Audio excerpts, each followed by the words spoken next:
August কাল ছিল আমাদের স্বাধীনতা দিবস। ৭৮ বছর আগে দেশ তো স্বাধীন হয়ে গেছে।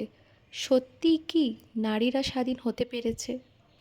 কালকের দিনটা ভালো লাগা, খারাপ লাগা সব মিলিয়ে অদ্ভুত একটা মিক্সড ফিলিং কাল ছিল। আমি একটা মেয়ের মা, আমি জানি না কিভাবে এই সমাজে মেয়েকে বড় করে তুলব। হয়তো এভাবেই আমাদেরকে লড়াই করতে হবে, এভাবেই আমাদেরকে বাঁচতে হবে, এভাবেই আমাদেরকে চলতে হবে। কাল একটি ভালো দিক হচ্ছে, কাল একটি পুচকু সোনার অন্নপ্রাশন ছিল। তো সেই উপলক্ষে আমরা দুপুরবেলায় রেডি হচ্ছিলাম সেখানে যাব বলে। বেরোতে বেরোতে আমাদের অনেকটাই বেলা হয়ে গেছিলো, প্রায় 2টো বেজে গেছিলো।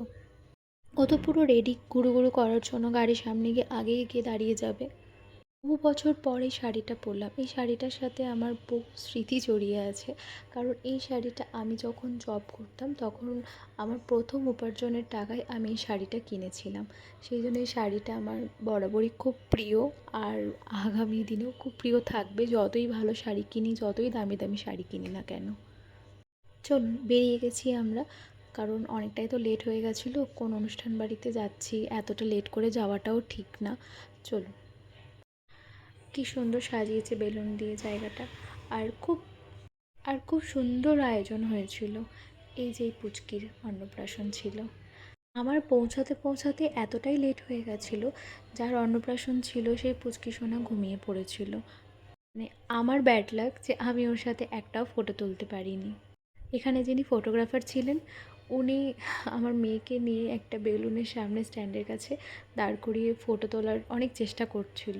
বলছিল, মামুনি একটু হাসো, একটু কিছু বলো, কিছু নড়াচড়া করো। ও একদম স্ট্যাচুর মতো একদম এক জায়গাতে স্থির হয়ে দাঁড়িয়ে আছে। ও একটু ভাবছিল কি করব। আসলে আমার মেয়ে বাইরে বেরোলেই চুপ, আর ঘরে থাকলে যত উৎপাত শুরু। আমি ওকে বলছি যে তুমি এরকম শান্ত হয়ে আছো কেন। যে খেতে বসে আমরা একটু ভিডিও তুলছিলাম, ফটো তুলছিলাম। খাবার দাবারেরও ভীষণ সুন্দর আয়োজন ছিল, এত কিছু ছিল। ভাত, ডাল, ঝুরঝুরে আলু ভাজা, পটলের দোরমা চিংড়ি দিয়ে, দই কাতলা, ভেটকির পাতুরি, পাবদার ঝাল।